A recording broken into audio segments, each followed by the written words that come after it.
আমার বর্ধমান টাউনে দেখিয়ে দেবো, মুসলিমদের যুবকরা তারা ঠাকুর ভাসাতে যাচ্ছে খালি ফ্রি মদ পাবে বলে, ফ্রি মদ পাবে বলে। এই মুসলিম জাতির ওপরে ঘৃণা, এরা নিজেদের নামগুলো জাহান্নামের রাস্তায় এন্ট্রি করে নিচ্ছে। বড় উৎসব, এই উৎসব নিয়ে কিছু কিছু মানুষের বার্তা, ধর্ম যার যার উৎসব সবার, এই বার্তা দেয় না দেয় না? দেয়। আমি একটা জলসায় বলেছি, যদি ধর্ম যার যার উৎসব সবার হয়, কুরবানির সময় কেন বলি না গরুর ঠ্যাংটা ধরবি আয়? কথাটা বুঝতে পেরেছেন না পারেননি? কোরবানির সময় বলা হয় আমাদিকে থানায় ডেকে ডাকা হয় না, ঢাকায় না, ইমাম দিকে থানায় ডাকে না, কেন ডাকা হয়? স্যার আমাদিকে বলা হয় আপনারা বার্তা দিবেন যেন মানুষ কেউ কারুর দ্বারা যেন কষ্ট না পায়। আমরা মসজিদে মসজিদে বলি, আমরা ঈদগায় বলি, তোমরা পশু জবাহ করলে লুকিয়ে করবে। ইসলাম কেউ কি কষ্ট দিতে শেখায়নি। যদি এটাতে যদি কোনো মুসলিম ভাইকে কষ্ট না দেওয়া যায়, অমুসলিম ভাইকে কষ্ট না দেওয়া যায়, ইসলাম যদি এটা শিক্ষা দেয়, আল্লাহ বলেছেন সব থেকে বড় পাপ শিরকের পাপ। তাইলে আপনি ভেবে দেখুন, একবার চিন্তা করুন যে আপনি এত বড় পাপ করবেন কি করে। কেন জানেন? অনেকজন বলে হুজুর আমরা তো পূজা দিইনি, খালি ঠাকুর দেখতে গেছি, বউ নিয়ে যাই না। যাই না অনেক মুসলমান বিবি নিয়ে ছেলে নিয়ে মেলা হচ্ছে, ঠাকুর বসেছে, চল একবার দুর্গা উৎসবটা দেখে আসি। আমি সাবধান করে যাচ্ছি, যারা মনে করছেন ইয়াসিন সাহেব আপনি বিদ্বেষ ছড়াচ্ছেন, আল্লাহর কসম করে বলছি, সম্প্রীতি যদি শিখতে হয় তুমি উলামাদের কাছ থেকে আমাদের কাছে শিখবে। আমি প্রথমেই বলেছি, তোমরা কারু দেবদেবীকে গালি দিও না, কারু ধর্মকে গালি দিও না। আচ্ছা আমি একবারও শ্রীরামজিকে গালি দিলাম? কথা বলেন, গালি দেওয়া যাবে না, তিনি মহান ব্যক্তি। একবারও আমি দুর্গা ঠাকুরকে গালি দিলাম না, তাদের আস্থায় আঘাত হানা হবে, গালি দেওয়া যাবে না। দুর্গা, সরস্বতী, কালী যেগুলোই আছে সেগুলোই আমাদের দেশের যারা হিন্দু ভাই আছে তিনাদের আস্থা আছে, সেটার উপর গালি দেওয়া যাবে না। কিন্তু আল্লাহর কসম মাথা নত করতে পারবো না, আমি মেনে নিতে পারবো না, আমি এক আল্লাহ বিশ্বাসী। কথাটা বুঝতে পারলেন না পারলেন না? আমি মুসলমান, আমি এক আল্লাহ বিশ্বাসী। আমি এখানে বুঝাই একটা কথা। আপনি বললেন হুজুর ঠাকুর দেখতে গেলে কি দোষ আছে? আচ্ছা উদাহরণ দিই, এই মহেশগড়ে রাত্রেতে একটা বাড়িতে ডাকাতি হচ্ছে, সবাই ঘুমাচ্ছে, একজন পেশাব করতে উঠেছে, সে উঠে দেখলে আল্লাহ যার ঘরে তো ডাকাত পড়েছে, খুব সব বার করে নিয়ে পালাচ্ছে। ও পেশাব করতে করতে চুপচাপ বসে দেখলো কি করে, সব মাল তুলে নিয়ে পালিয়ে গেল। তারপরে গ্রামের মানুষ উঠে গেছে, ডাকাত পালিয়ে গেছে, প্রশাসন বাবুরা এসছে, এসে বলছে তোমাদের মধ্যে কে কে দেখেছো? তখন বলছে স্যার আমি শুরু থেকে শেষ পর্যন্ত দেখেছি। কাকে বেশি কেলানি দিবে? তাকে মারবে না? যে এই মালটা বেশি অপরাধী, তুমি দেখেছো, লোককে ডাকনি। আমার মুসলমান ভাই, আপনি যদি বলেন আমি মজা দেখতে গেছি, আল্লাহর কসম আপনি বেশি মার খাবেন। যদি বলেন কেন, কোরআন শুনেন, লা ইলাহা ইল্লাল্লাহ ওয়া লা ইলাহা ইল্লাল্লাহ, হে আমার নবী বলে দাও তোমরা দুটো নৌকাতে পা দিও না। অনেক মুসলমান ভাই গাড়ি আছে না নাই, লরি আছে, লোহা লাকড়ের দোকান আছে, বিশ্বকর্মার দিনে অনেকজন দোকানটা ধোয়। মুসলমান, ঠিক বললাম না ভুল বললাম? এক নম্বর শিরকের কাজ। তাদের জন্য জান্নাত হারাম হয়ে যাবে যদি তারা জিদ করে মৌলবীদের কথা শুনে। আর যদি ভুলবশত করে, আগামীতে ইস্তেগফার করে দিবেন।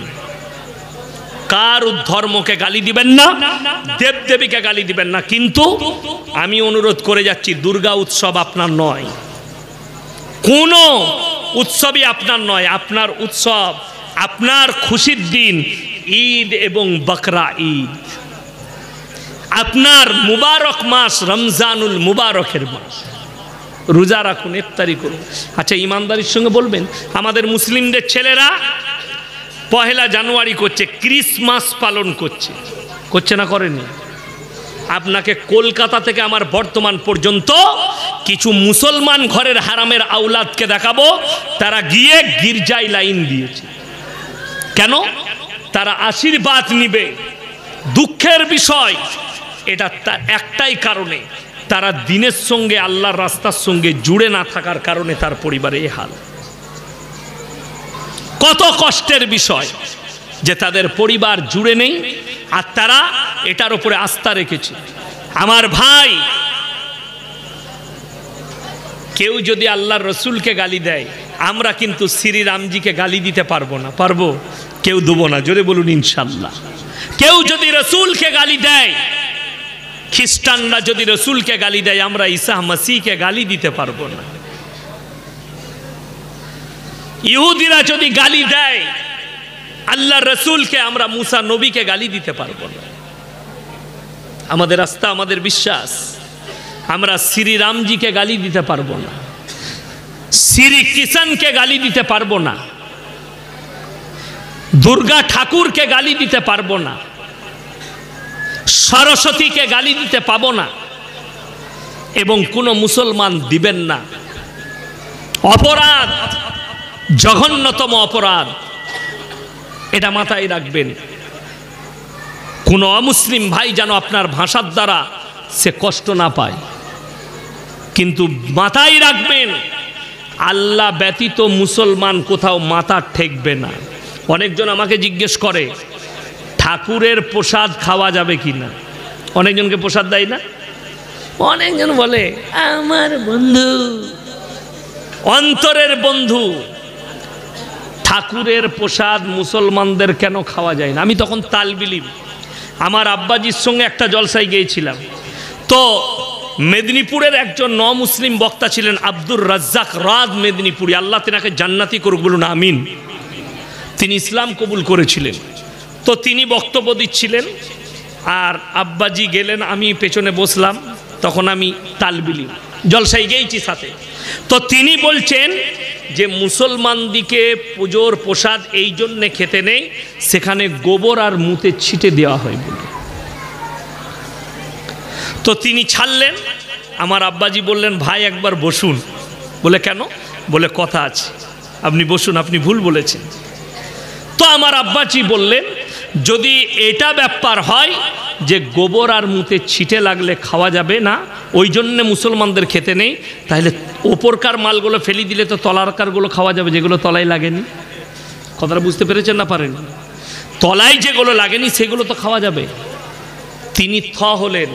আমার আব্বাজি বললেন এইটা কারণ নয়, কারণ হচ্ছে কোরআনে আছে ইন্নামা হাররামা আলাইকুমুল মাইতাতা ওয়াদ-দামা ওয়া লাহমাল খিনজির ওয়া মা উহিল্লা বিহি লিগাইরিল্লাহ।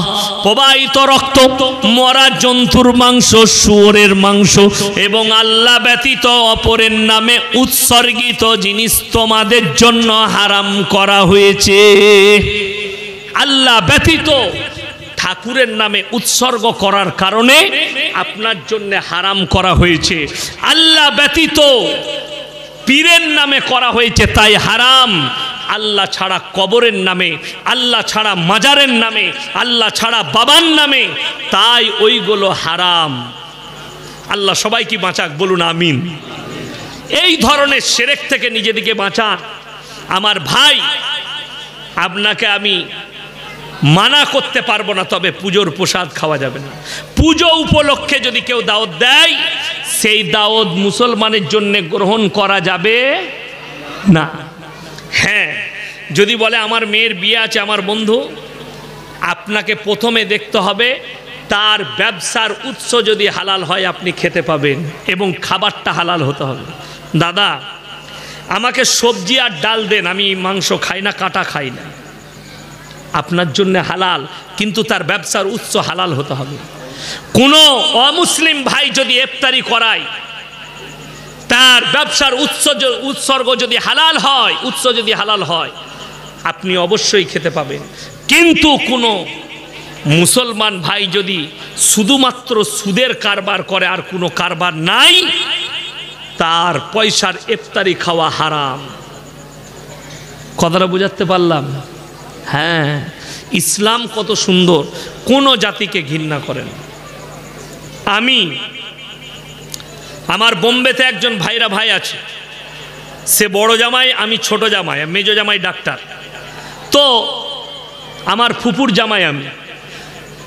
তো তার কারখানায় আমি প্রায় আমার এলাকায় একটা হোটেলে চা খেতাম, তো সেই ছেলেটা চা দিত। ছেলেটা কিন্তু বিএ পাস, মুসলিম ঘরের লোহারদের ছেলে। তো সে চা দিত, আমাকে বললে, দাদা আমার বাড়ির অবস্থা খুব খারাপ, আমাকে একটা ভালো কাজ দেখে দিবেন। আমি কত টাকা বেতন হলে চলবে?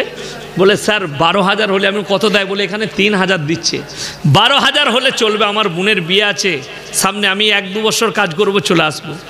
আমি আমার ভাইকে ওইখান থেকেই ফোন লাগালাম, তাকে টিকিট করে পাঠিয়ে দিলাম। তো আমার অ্যাকাউন্টে টাকা পাঠাতো, আমি একদিন ওর বাড়িতে টাকা দিতে গেছি, কিছু টাকা পাঠিয়েছে। তো তার মা বাবা আমার পায়ে প্রণাম করতে গেল। আমি বললাম, এটা আমাদের ধর্মে নিষেধ আছে, আপনারা বয়োজ্যেষ্ঠ মানুষ, কারুর কাছে মাথা নত করা আমাদের শরীয়তে নাই, আমাদের ধর্মে নেই। তারপরে বললে, বাবা একটু শরবত, নেবু জল পানি খাবেন? আমি বললাম খাবো। তারা কতটা জানে যে এদের মৌলবীরা যারা নামাজি আছে তারা পবিত্র জিনিস খায়। আমাকে প্লাস্টিকের গিলাসে লেবু জল দিল এবং আমাকে বলল, দাদা কিছু মনে করবেন না, বাড়িতে কাঁচের গিলাস আছে, দিইনি। আমাদের অনেকজন মদ ফদ পান করে, তাদের আস্থা আমাদের প্রতি কত ভালো। এবং আমি শরবত খাই না, তারপরেও পান করলাম, যাতে সে কষ্ট না পায় যে আমরা দলিত বলে, আমাদের বাড়িতে আমরা অমুসলিম বলে হয়তো হুজুর খেলো না, আমি শরবতটা খেলাম। কেন? তারা খেটে খাওয়া মানুষ, তাদের ব্যবসার উৎসটা হালাল। আমি খেয়েছি, না বলিনি। মিষ্টি দিয়েছিল, আমি বললাম দাদা আমি মিষ্টি খাই না, দিয়ে এলাম। আসার সময় বলছে, স্যার আপনি আমার ছেলেকে পাঠিয়েছেন, আপনার পায়ে আপনাকে ভগবানের মতো মনে করে। আমি বললাম, মোটেই নয়, এটা তোমাদের ধর্ম। আমাদের ধর্মে কেউ উপকার করলে তার শুকর আদায় করা যায় আর তার লেগে দোয়া করা যায়। আপনি আমার জন্য দোয়া দিবেন, আল্লাহ যেন আমাকে ভালো রাখে, উপরওয়ালা যেন আমাকে ভালো রাখে। বলে উপরওয়ালা আপনাকে যেন ভালো রাখে। আমরা এইটা হচ্ছে আশীর্বাদ, এটা হচ্ছে দোয়া। বিপদে পড়লে পাশে দাঁড়াও, বস্ত্রহীন হলে বস্ত্র দাও। কিন্তু ইসলামী শরীয়তে সে যদি বলে আমার বাড়িতে পূজার অনুষ্ঠান আছে আসো, ইয়াসিনের জন্য হুকুম নাই। পশ্চিম বাংলায় পেপারে উঠেছে, আমাদের কাছে সওয়াল এসছে, অনেক মৌলবি ফিতে কাটতে গেছে। আমি বললাম, আরে সে যদি আমার বাপ হয় তাও আল্লাহর কাছে রেহাই নাই, সে শিরকের কাজ করেছে। কোন মৌলবি কেটেছে জানি না, কে কেটেছে জানি না। তুমি নেতা হও আর মন্ত্রী হও, এমএলএ হও আর এমপি হও, তোমার মধ্যে যদি কালমা থাকে, ঈমান থাকে, তুমি যদি জেনে বুঝে শিরকের পাপ করো, আমার আল্লাহ ক্ষমা করবেন না। তুমি যেই হও। আমার ভাই, বড় কষ্ট লাগে, দুঃখ লাগে, মুসলমান এগুলো বুঝেই না। এরা মনে করে মৌলবীরা যেতে মানা করছে মানে এদের কোনো স্বার্থ। আমার কি স্বার্থ আছে? আমি তো আপনার ভালাইর জন্যে বলছি। আপনার যদি মনে হয় আপনার পাশে গরিব মানুষ, সে কাপড় কিনতে পারেনি পুজোতে, আপনি তাকে 500 টাকা দিন, পুজোর কাপড় কিনে লেখ। আপনি তাকে জামা প্যান্ট কিনে দেখ, নিষেধ নেই ইসলামে। সে বস্ত্রহীন, বস্ত্র দাও। বিপদে পড়লে পাশে দাঁড়াও। লকডাউন হয়েছিল না হয়নি? আমার গ্রামে আসুন, আপনাকে আমি ঘুরিয়ে দেবো। 35 ঘর দাস আছে আর 15 ঘর বাগদি আছে, 15-20 ঘর বাগদি। বাকি 4,500 মুসলিম বাড়ি। সব 500 প্যাকেট, 500 বাড়িতে খাবার পৌঁছেছিলাম মাদ্রাসা থেকে। আমার মাদ্রাসায় প্যাক হয়েছে, বাইরে থেকে এসেছিল খাবার। সব থেকে প্রথমে লিস্ট করতে দিয়েছিলাম আমার ম্যানেজারকে, যে সব থেকে প্রথমে ওই দাসপাড়ায় কারা গরিব আছে আর ওই বাগদি পাড়ায় যারা আছে তাদের লিস্টটা করো, আগে এদের কাছে পৌঁছাও।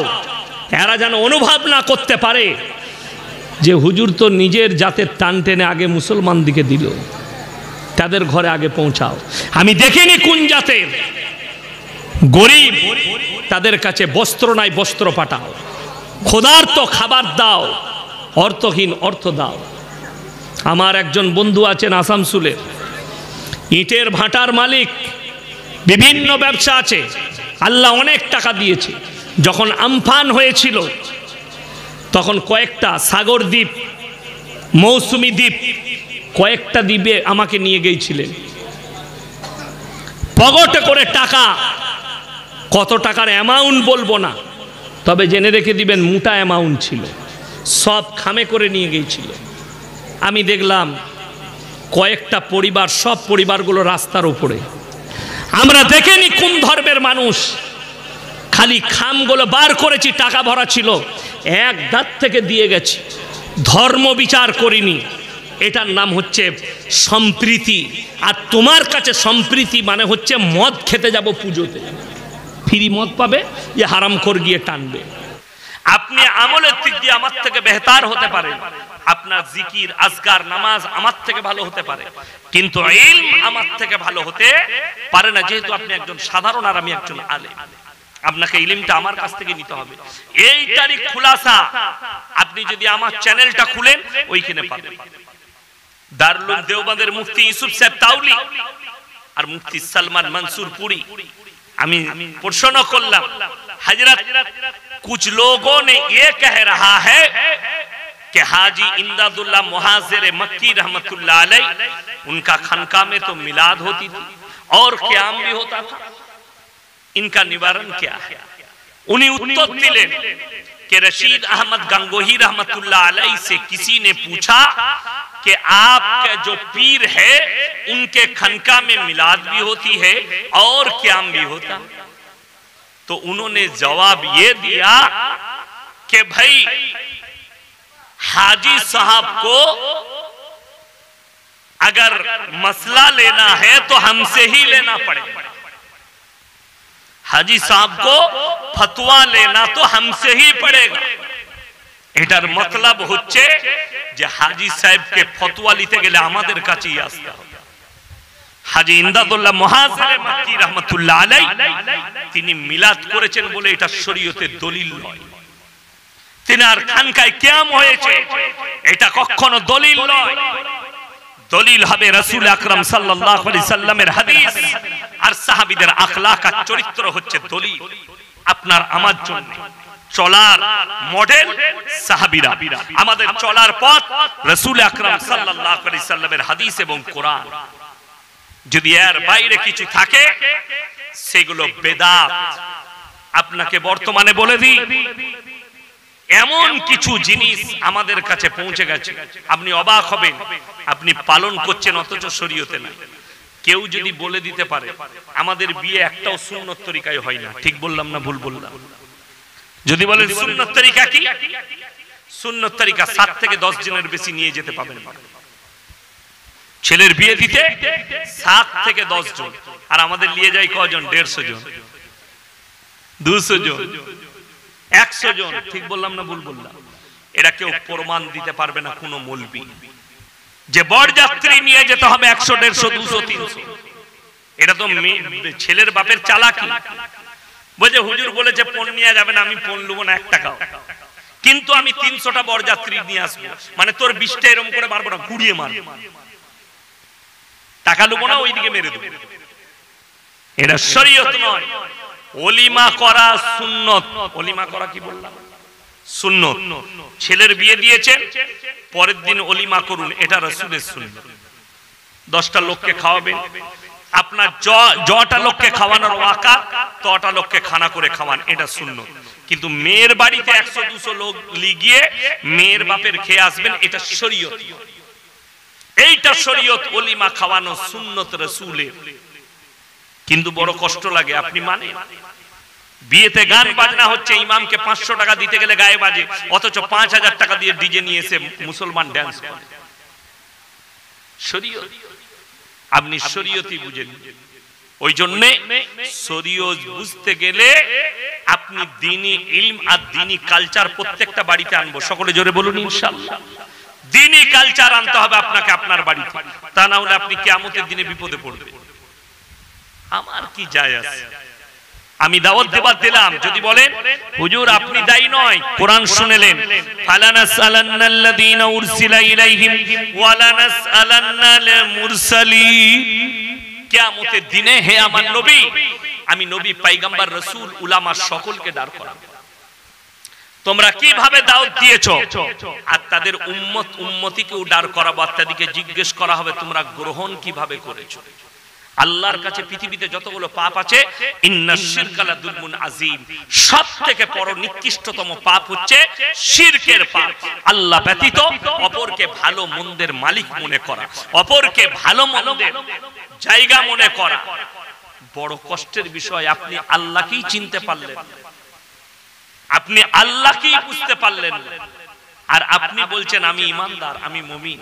বেঈমান কাফেররা ওই জন্য সুযোগ পেয়েছে আপনার কাছে পাপগুলো ঠেলে দেবা।